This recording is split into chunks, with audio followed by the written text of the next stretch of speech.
এখনো জ্বলছে। তোমাকে এসে থেকেই দেখছি ঘটিতে আঙুল ডুবিয়ে বসে আছো। কি হয়েছেটা কি? আর বলবেন না মহারাজ, আমার গিন্নি চলে যাওয়ার পর থেকে তো হাত পুড়িয়ে খাই। আজকে সত্যি সত্যি রান্না করতে গিয়ে হাত পুড়ে গেছে, তাই তো? হ্যাঁ মহারাজ, আপনি একদম ঠিক ধরেছেন। বেশ, বুঝলাম, কিন্তু এখনো গোপাল এলো না। মহারাজ, আপনার জন্য একটা পত্র এসেছে। কই কই দেখি।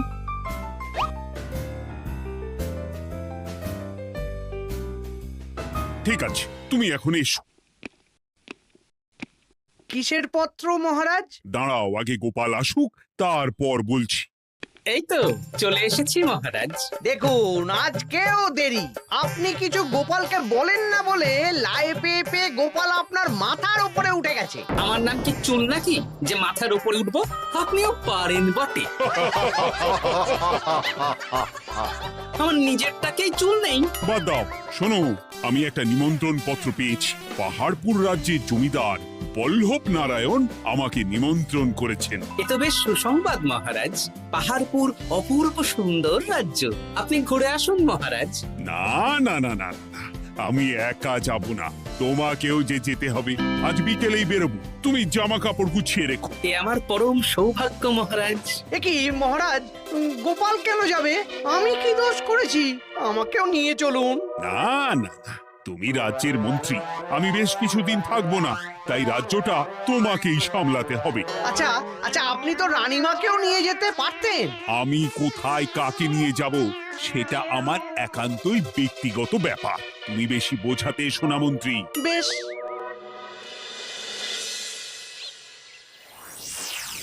গোপাল গোপাল আর গোপাল, এই গোপালের জন্যে আমাদের কপালটাই মন্দ থেকে গেল। মন্দ না, বলুন বন্ধ থেকে গেল। সব সুযোগ ওই গোপাল পাবে, আর আমাদের বেলা ছাই।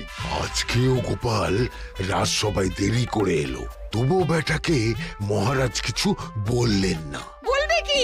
উল্টে মহারাজই তো গোপালকে ঘুরতে নিয়ে যাচ্ছেন। পাহাড়পুরে গিয়ে ভালো মন্দ আহার করবে গোপাল, আর আমি রাজ্য পাহারা দেব। হ্যাঁ, ঘেন্না ধরে গেল এই জীবনে।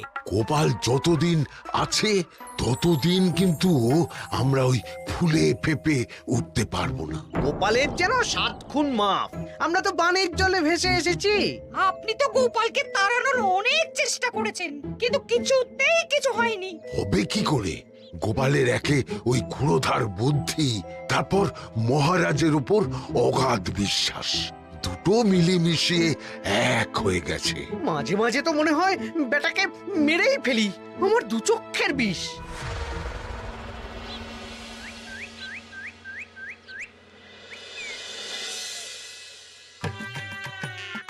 বলছি গিন্নি, কি এত তুমি পোটলায় বাঁধছো বলো তো?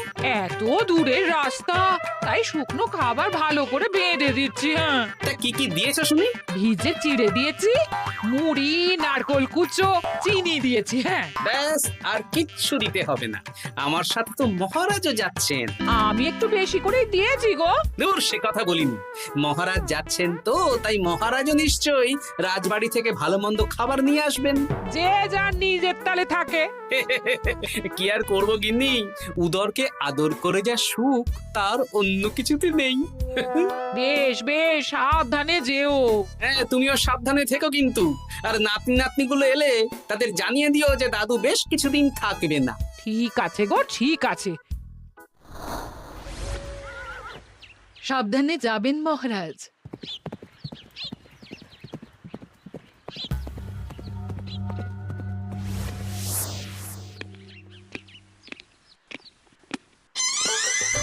তুমি হুটহাট করে কোথায় চলে যাও বলো তো? আমি বিকেলে তোমার জন্য মুচমুচে বেগুনি ভেজেছি। সে ঠিক আছে, কিন্তু তোমাকে এখন রান্নাঘরে থাকলে হবে না গিন্নি। ও মা, রাতের খাবার কে করবে শুনি? আমি তো এখন একটু একটু রান্না শিখে গেছি। এখন তোমাকে অন্য কাজ করতে হবে। কি কাজ? শোনো, বুঝতে পেরেছো তো? একদম জলের মতো পরিষ্কার বুঝে গেছি। তাহলে আর দেরি না করে যাও।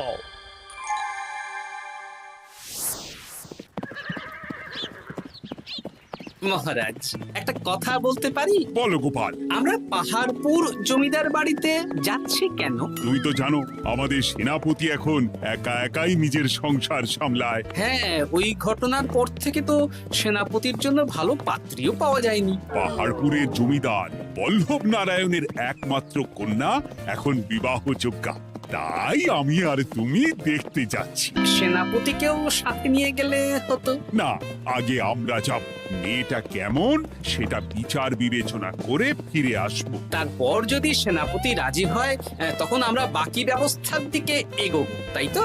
একদম তাই। আর তোমার চেয়ে ভালো মানুষ চেনার ক্ষমতা আমার জানা আর কেউ নেই, সেই জন্যই তো তোমাকে নিয়ে এলাম। এ আমার পরম সৌভাগ্য মহারাজ।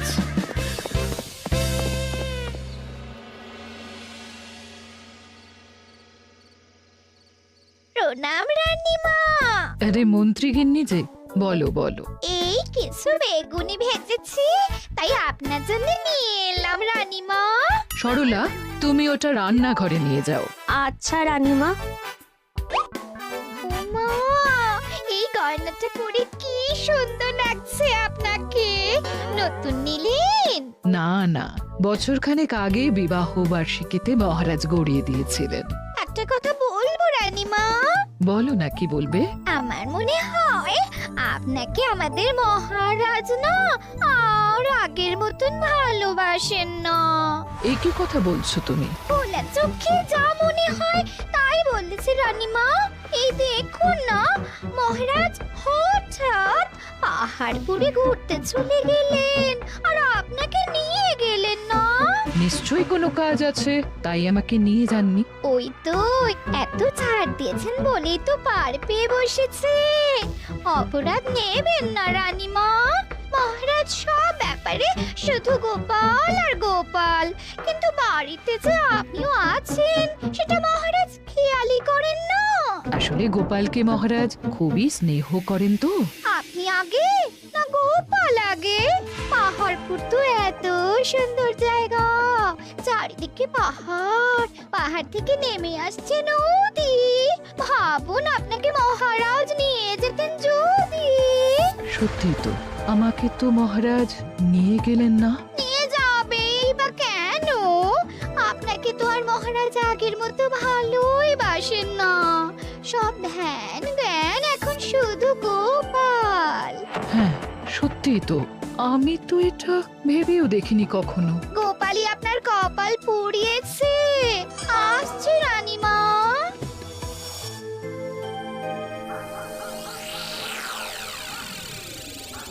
কি গো গিন্নি, আমি যেমন যেমন বলেছি তুমি তেমন তেমন রানীমাকে বুঝিয়েছো তো?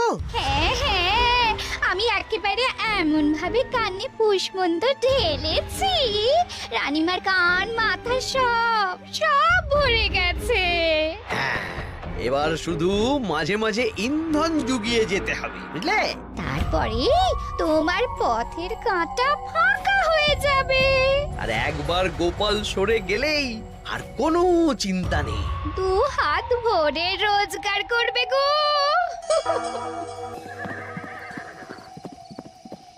কি কেমন লাগছে যাত্রা? বেশ ভালোই মহারাজ।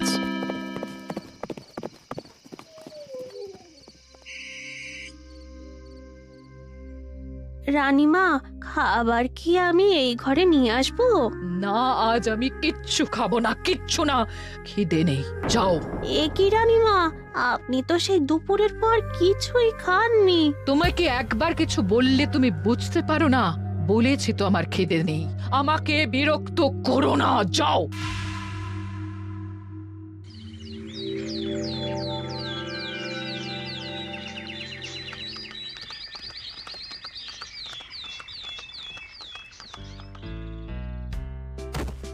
আসুন মহারাজ কৃষ্ণচন্দ্র, আসুন আসুন আসুন। কি সুন্দর জায়গায় পাহাড়পুর, মনে হচ্ছে বেশ কিছুদিন থেকে যাই। তা থেকে যান না। এখন যে কাজে এসেছি সেটা আগে করে নি, তারপর যদি সব ঠিকঠাক তখন তো আবার আসতে হবে। তাও ঠিক। এই বিমলা মা, এদিকে আয়। এই নিন কমলা লেবুর শরবত। বেশ সুন্দরী দেখতে মহারাজ। নিজের মেয়ে বলে বলছি না, বিমলা সব কাজ নিজের হাতে করে। বাড়িতে পাঁচটা দাস দাসী আছে, তাদের কাজই করতে দেয় না। বাহ বাহ বাহ, ভালোই তো। আপনার মেয়েকে তো বেশ লক্ষ্মীমন্ত দেখতে। ও অনেক ছোটবেলায় মাকে হারিয়েছে, কিন্তু নিজের ইচ্ছে পড়াশুনো রান্না বান্না সব শিখেছে। যেমন হাতে রান্না, তেমনই মাথায় বুদ্ধি। রান্না তো খেলেই বুঝতে পারবো। হ্যাঁ, আজ দুপুরে সব রান্না তো নিজের হাতেই করছে। আমি ওকে কিছু প্রশ্ন করতে চাই। দাঁড়িয়ে আছো কেন মা? বসো। মহারাজ, আপনার অনুমতি নিয়ে আমি বিমলাকে কিছু প্রশ্ন করতে চাই। করো না। আচ্ছা বিমলা, তোমার বয়স কত? আসছে শ্রাবণে আমি 19 বছরে পড়বো। আচ্ছা, শ্রাবণ মাসে জন্ম, বর্ষাকালে। বেশ বেশ। আচ্ছা বলো তো, মেঘের ডাকে জল ছেড়ে ডাঙায় উঠে পড়ে, মানুষ তাকে হাতে পেলে নিয়ে যায় ঘরে, এটা কি? কই মাছ। বাহ বাহ, এবার বলো তো, এমন কোন জিনিস যেটা একান্তই তোমার কিন্তু অন্যেরা বেশি ব্যবহার করে? আমার নাম। বাহ বাহ বাহ বাহ বাহ, খুব সুন্দর খুব সুন্দর। আপনার মেয়ের মাথায় বুদ্ধি আছে। আচ্ছা আচ্ছা, আরেকটা প্রশ্ন করব। বলো তো, একটা অঙ্ক পরীক্ষায় তোমার বাবা 100-তে 90 পেয়েছে, তুমি 100-তে 100 পেয়েছো, আর আমি 100-তে 95 পেয়েছি। তাহলে কে বেশি বুদ্ধিমান? আপনি বেশি বুদ্ধিমান। মা, এটা তুই কি বললি রে? তুই তো 100-তে 100 পেয়েছিস, তাহলে তুই বেশি বুদ্ধিমান হবি না? না না, আমি হলে তো বুদ্ধিমতী হব। দারুণ দারুণ। জমিদার মশাই, আপনার মেয়ে সত্যি বুদ্ধিমান, না মানে বুদ্ধিমতী। এবার দুপুরের ভুরি ভোজটা খেলেই বুঝতে পারবো হাতের জাদু।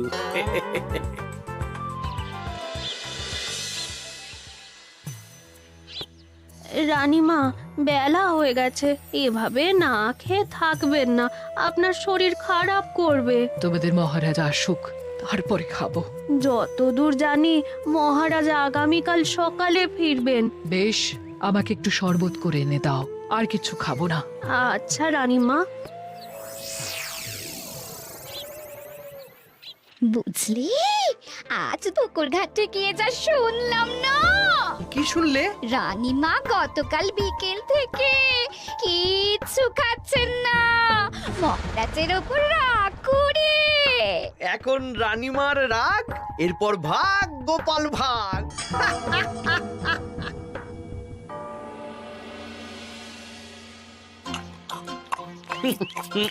সত্যি বিমলা, তোমার হাতের রান্নার কোনো তুলনা নেই মা। আমাদের সেনাপতি তাহলে আর হাত পুড়িয়ে রান্না করবে না বলছো? সে যদি কর্তাগিন্নিতে রাগারাগি হয় তখন।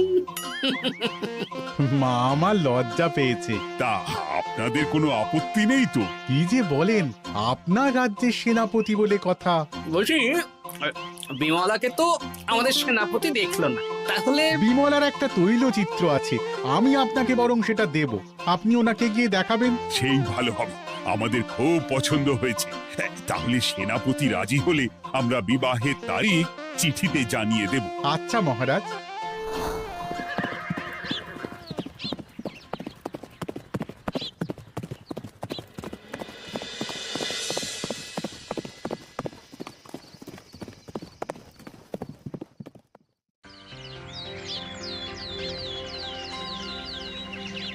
মহারাজ, আমি তাহলে আসি।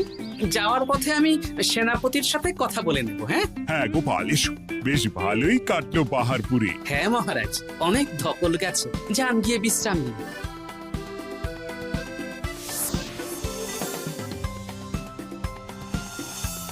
কি সেনাপতি, পছন্দ তো? হ্যাঁ, খুব পছন্দ হয়েছে গোপাল, তোমার চোখ তো দেখছি একেবারে জহুরির চোখ।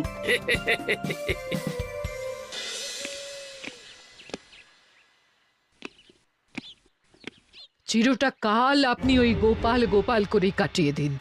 কি হলো? রানীমা গত পরশু থেকে কিচ্ছু খাননি, গতকাল একটু শরবত খেয়েছেন শুধু। কেন, কি হয়েছে? দেখুন মহারাজ, সহ্যের একটা সীমা আছে। আরে আমার তো কিছুই মাথায় ঢুকছে না।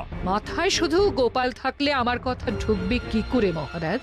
আপনি আমাকে আর আগের মতো ভালোবাসেন না মহারাজ। এসব কি বলছো রানী? ঠিকই বলছি। আপনি খেয়ালই করেননি যে আমি গলায় আপনার পছন্দের পান্নার হার পরেছি মহারাজ। আরে আমাকে বলার সুযোগ দেবে তো। দেখুন, আপনি পাহাড়পুরে ঘুরতে গেলেন, গোপালকে নিয়ে গেলেন। আমারও মনে হয় কোথাও ঘুরতে যাই মহারাজ। আরে গোপালকে নিয়ে যাওয়ার প্রয়োজন ছিল, তাই নিয়ে গেছি। গোপাল তো আপনার প্রিয়জন, তাই ওকেই আপনার প্রয়োজন। আমি তো কেউ না। দেখো, গোপাল আমার সব বিপদে আপদে পাশে থাকে, তাই ওকে ভরসা করি। সেটা তো তুমি খুব ভালো করে জানো।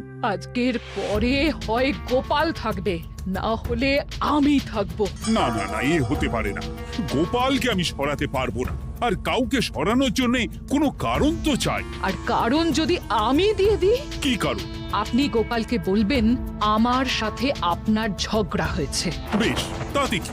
আপনি গোপালকে বলবেন ও যেন আমাকে বলে আপনার কাছে ক্ষমা চাওয়ার জন্য, আর আমি ক্ষমা চাইবো না। ব্যাস, আপনি এই সামান্য কাজটা গোপালকে করতে না পারার জন্য ওকে তাড়িয়ে দেবেন। ওকে মাত্র 7 দিন সময় দেবেন। ব্যাস। ঠিক আছে, আমি এক্ষুনি গোপালকে ডেকে পাঠাচ্ছি। দেখো গোপাল, এখন যদি রানী আমার কাছে ক্ষমা না চায়, তাহলে কিন্তু আমি বাধ্য হব তোমাকে রাজসভা থেকে তাড়িয়ে দিতে। আচ্ছা মহারাজ, বুঝেছি। রানীমা আপনার কাছে ক্ষমা চাইবেন, কিন্তু তার জন্যে আপনাকে আমার কথা মতো কিছু কাজ করতে হবে মহারাজ। কি কাজ বলো? বুঝেছেন? হ্যাঁ। না গোপাল, আমি মহারাজের কাছে ক্ষমা চাইতে পারবো না। দেখুন রানীমা, আমার মনে হয় আপনার ক্ষমা চাওয়াই উচিত। পুরুষ মানুষের মন বলে কথা, যদি বেশি দিন আপনি মহারাজের সাথে এরকম তিক্ত সম্পর্ক রাখেন, তাহলে কিন্তু মহারাজের মন অন্যদিকেও চলে যেতে পারে। এমনিতেও কি গোপাল? না, কিছু না রানীমা, শুধু এটুকু জেনে রাখুন, রাজবাড়ির মাঠে বাঁশ বাঁধা হবে। মানে কেন?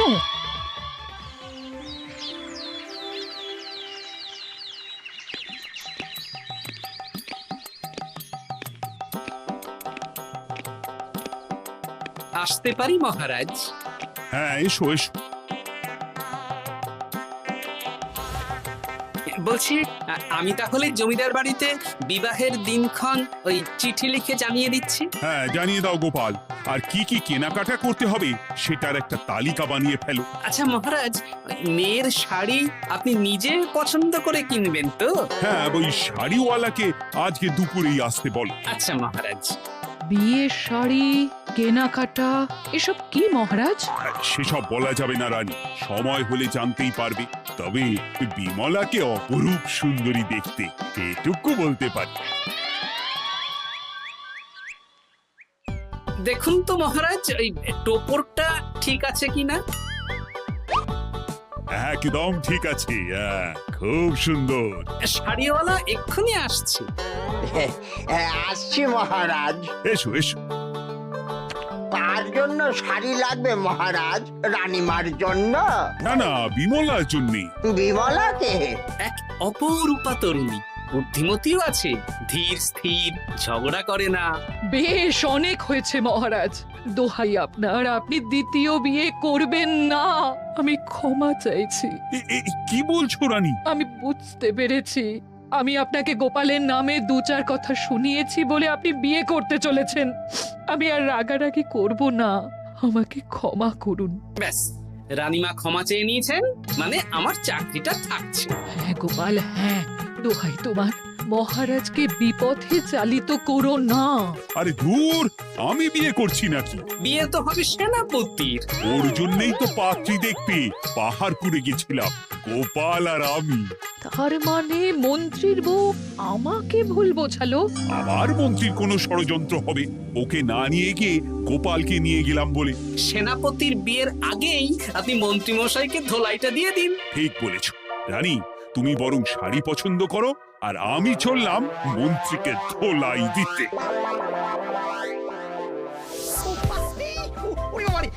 তুমি এত নীচ, তোমার গিন্নিকে দিয়ে রানীর কানে বিষ ঢালা? ভুল হয়ে গেছে, ক্ষমা করে দিন।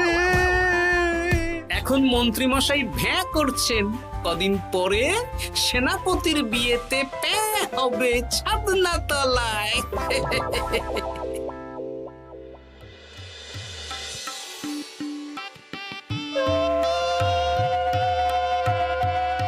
এবার মালা বদল হবে।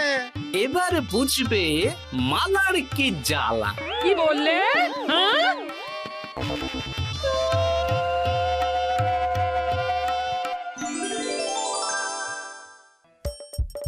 হাসির রাজা, জ্ঞানের রাজা, রসিক রাজা।